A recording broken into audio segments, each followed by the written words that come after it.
উপস্থিত হযরতে উলামা ইকরাম এবং আমার সামনে উপবিষ্ট আছেন বিভিন্ন স্থান থেকে আগত একদল ইসলামের সৈনিক ভাইরা,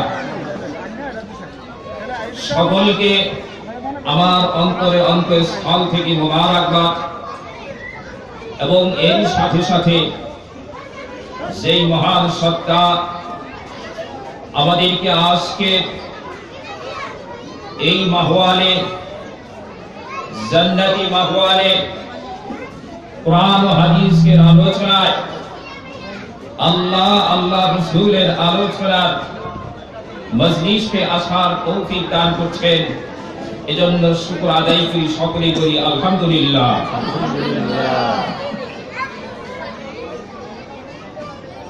এই আওয়াজ নিয়ে মাঠে যাওয়া যাবে না, ঠিক না বেঠিক? এই আওয়াজ দিয়ে বাংলার জমিন থেকে ভণ্ডদেরকে বিতাড়িত করা যাবে না। এই আওয়াজ দিয়ে বাংলার জমিন পবিত্র করা যাবে না। ভাইরা আমার, ইতিহাস খুলে দেখুন,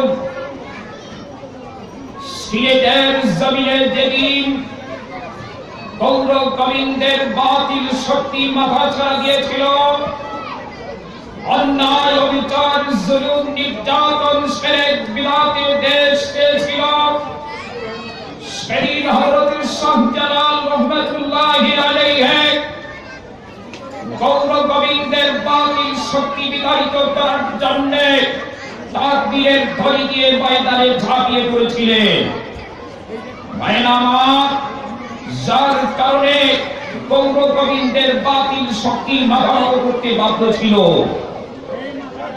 এজন্য আমি বলতে চাই, সর্বসার জার করে দিয়ে তাকবীরের ধ্বনি দিয়ে ময়দানে ঝাঁপিয়ে পড়তে হবে।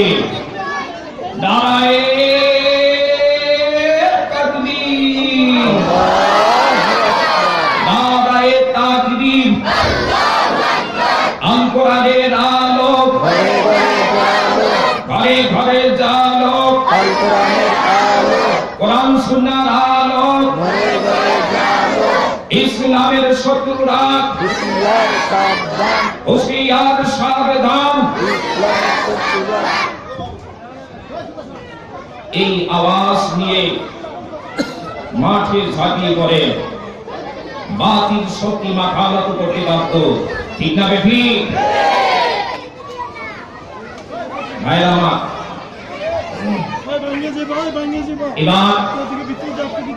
এবার সর্বসার উজাড় করে দিয়ে,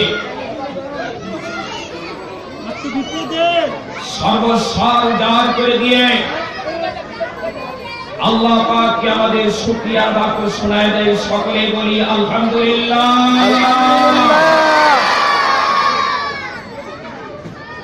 ভাইরা আমার, এখানে আসছি কেন? আওয়াজ দিবেন, এখানে আসছি কেন? কোরআন ও হাদিস থেকে কিছু পাওয়ার জন্য, ঠিক না বেঠিক? কোরআন ও হাদিসের আলোচনা থেকে কিছু নেওয়ার জন্য, ঠিক না বেঠিক? অনেকেই দেখবেন সারাটা সময় ঘুমায়া কাটাই দেবে, ঠিক না বেঠিক? আবার অনেকে কয় টাকার বাদাম কিনে কুটুর কুটুর করে চাবাই থাকবে, ঠিক না বেঠিক? মুসলমান ঘুমানো জাতি না, ঠিক না বেঠিক? মুসলমান অচেতন হওয়া জাতি না। একদিকে নাস্তিক বেঈমানেরা মুসলমানদের ঈমানকে ছিনিয়ে নেবে, কোরআনকে অবমাননা করবে, রাসূলকে অবমাননা করবে, মুসলমানদেরকে গালি দেবে, আর মুসলমান ঘুমিয়ে থাকে, এটা বরদাস্ত করতে পারে না, ঠিক না বেঠিক? জন্য ভাইরা আমার, ঘুমানো যাবে না। রাজি আছেন তো? কারা কারা রাজি আছেন হাত তুলে দেখা।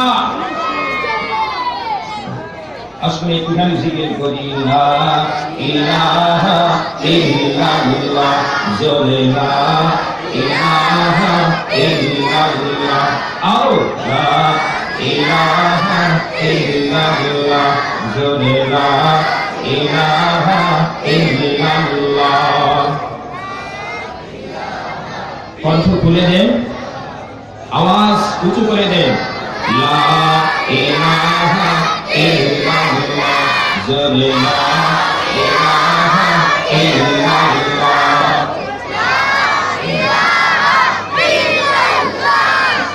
আসমানে আল্লাহ, জমিনে আল্লাহ, আসমানে আল্লাহ, জমিনে আল্লাহ, আমার দেনে ও আল্লাহ, বলো লা ইলাহা ইল্লাল্লাহ, জোরে লা ইলাহা ইল্লাল্লাহ, লা ইলাহা ইল্লাল্লাহ। নেই কোনো মাবুদ আল্লাহ ছাড়া, হায়রে নেই কোনো মাসুদ আল্লাহ ছাড়া, হায়রে নেই কোনো মালিক আল্লাহ ছাড়া, লা ইলাহা ইল্লাল্লাহ, বলো লা ইলাহা ইল্লাল্লাহ, জোরে লা ইলাহা ইল্লাল্লাহ, লা ইলাহা ইল্লাল্লাহ। লা ইলাহা ইল্লাল্লাহ, মুহাম্মাদুর রাসূলুল্লাহ সাল্লাল্লাহু আলাইহি ওয়াসাল্লাম। আসুন আমরা এখন ওয়াজের ময়দানে চলে যাই। রাজি আছেন তো ইনশাআল্লাহ? ভাই আমার, আমাদেরকে এখানে আনছেন কে? জোরে বলেন, কে এনেছেন? আমার শরীরের শক্তির কারণে আসতে পেরেছি, একার বলের কারণে আসতে পেরেছি, অর্থ করিম বলে আসতে পেরেছি, ক্ষমতার বলে আসতে পেরেছি, একমাত্র আল্লাহ তাআলা এনেছেন। ঠিক না বে ঠিক? টাকার বলে যদি হতো, ক্ষমতার বলে যদি হতো, শক্তির বলে যদি হতো, তাহলে দেখা যেত আজকে এই মাহফিলে জায়গা দেওয়ার মতো ব্যবস্থা করা যেত না। ঠিক না বেঠি? অনেক দূর দূরান্ত থেকে দেখবেন মানুষ আসবে, আর মাহফিলের একদম নিকটবর্তী স্থানে মাহফিলের কার্যক্রম চলছে, আওয়াজ এখনো পর্যন্ত তার কর্ণকুহুর পর্যন্ত পৌঁছায়, কিন্তু তাকে মাহফিলে আসার সৌভাগ্য হয় না। ঠিক না বেঠি? প্রমাণ হয়, প্রতীয়মান হয় একমাত্র আল্লাহ তাআলা এখানে এনেছেন। ঠিক না বেঠি? কারণ আল্লাহ রাসূল সাল্লাল্লাহু আলাইহি ওয়াসাল্লাম বলেন, মাই ইউরিদুল্লাহু বিহি খায়রান ইয়াফাক্কু ফিদ্দীন। আল্লাহ তাআলা যার মঙ্গল কামনা করেন, যাকে দ্বীনের বুঝ দেওয়ার ইচ্ছা করেন, যাকে কাছে টেনে নিতে চান, এই ধরনের ব্যক্তিবর্গদেরকেই আল্লাহ পাক এমন মজলিসে আসার তৌফিক দান করেন। আলহামদুলিল্লাহ বলেন। জন্য ভাই আমার, আল্লাহ পাক আমাদের দিয়েছেন, নিঃসন্দেহে আল্লাহ পাক দিয়েছেন। ঠিক না বেঠি? আসমান সৃষ্টি করেছেন কে? জোরে বলেন কে? জমিনকে সৃষ্টি করেছেন। সাগরকে কে সৃষ্টি করেছেন? পাহাড়, তারকা নক্ষত্র, চন্দ্র সূর্য, সব কিছু আল্লাহ পাক সৃষ্টি করেছেন। আমাকে কে সৃষ্টি করেছেন? আল্লাহ পাক কোরআনে কারীমের মধ্যে বলছেন, আল্লাহ তাআলা লিসানি হিনুম মিনাদ দাহরি লাম ইয়াকুন শাইআন মাযকুরা। মানুষের কি এমন একটা সময় আসে নাই, মানুষের কি এমন একটা সময় অতিবাহিত হয় নাই যে সময় সে মূল্যবান কোন জিনিসে পরিণত ছিল না। সে ছিল একদম নগণ্য থেকে নগণ্য বস্তু, নাপাক, কিন্তু ইয়াখরুজু মিন বাইনিস সুলবি ওয়াত তারাইব, মায়ের বক্ষদেশ এবং পিতার পৃষ্ঠ থেকে সবেগে নির্গত এক ফোঁটা নাপাক পানির দ্বারা আমি আল্লাহ পাক এত সুন্দর করে মানুষদেরকে সৃষ্টি করেছি। সুবহানাল্লাহ বলেন। আল্লাহ পাক কালামে করতে বলছেন, فَإِنَّا خَلَقْنَاكُم مِّن تُرَابٍ ثُمَّ مِن نُّطْفَةٍ ثُمَّ مِنْ عَلَقَةٍ ثُمَّ مِن مُّضْغَةٍ। অবশ্যই আমি মানুষদেরকে পর্যায়ক্রমে সৃষ্টি করেছি। মা বাবা বিরলের পরে এক সূত্র কীট দ্বারা, এই সূত্র কীটের প্রথম পর্যায়ে আমি একটা সংরক্ষিত স্থানের মধ্যে হেফাজত করেছি। এই কীটের উপর, এই লুৎফার উপর কিছু কাল, কিছু সময় অতিবাহিত হওয়ার পরে আমি এই লুৎফাকে রক্তের পিণ্ডে পরিণত করেছি। সুবহানাল্লাহ বলবেন না? বলছি না ঘুমাবেন না। এই রক্তের পিণ্ড কিছু সময়, কিছু কাল অতিবাহিত হওয়ার পরে আমি পর্যায়ক্রমে এই রক্তকে গোশতের টুকরায় পরিণত করেছি। আবার এই গোশতের টুকরার উপর কিছু সময়, কিছু কাল অতিবাহিত হওয়ার পরে গোশতের টুকরাকে আমি হাড্ডিতে পরিণত করেছি।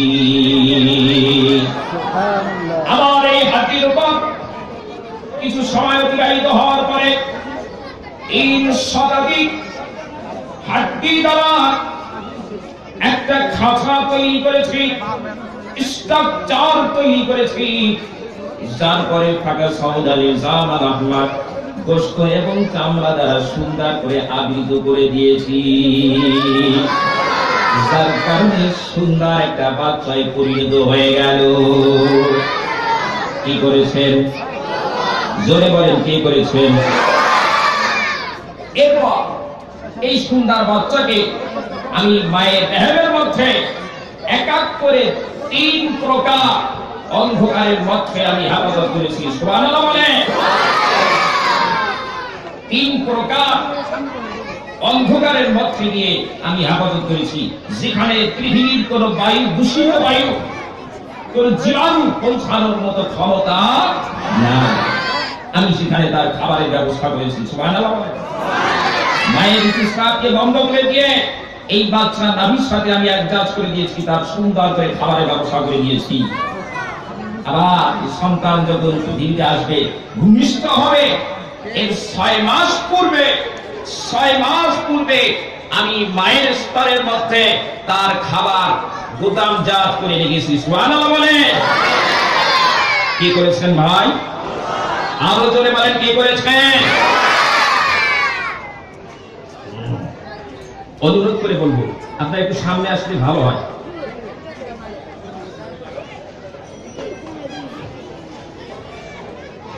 বলতেছিলাম, কে করেছেন ভাই? আল্লাহ। এই আল্লাহকে আমরা চিনি না, ঠিক না ঠিক? এই আল্লাহকে চিনি না, ঠিক না ঠিক? আল্লাহর পরিচয় জানা দরকার আছে কি নাই? হাত তুলে দেখাই। আল্লাহ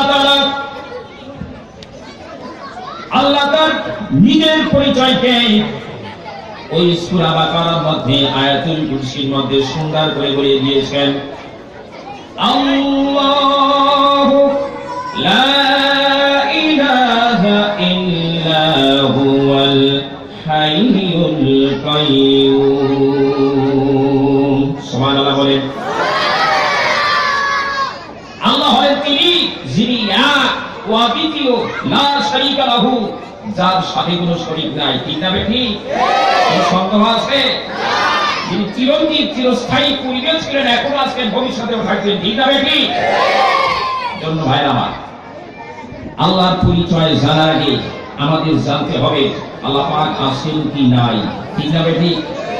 আল্লাহ আছেন? হ্যাঁ, আল্লাহ তাআলা আছেন। আওয়াজ দিয়ে বলেন। আপনাদের থেকে যে আওয়াজ পাই এতে আমার হয় না, বুঝতে পারছেন?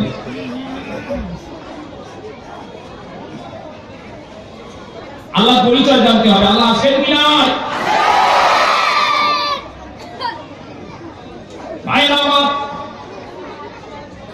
খলিফা মাহদীর আমলে এক নাস্তিক চ্যালেঞ্জ করে দিয়েছে,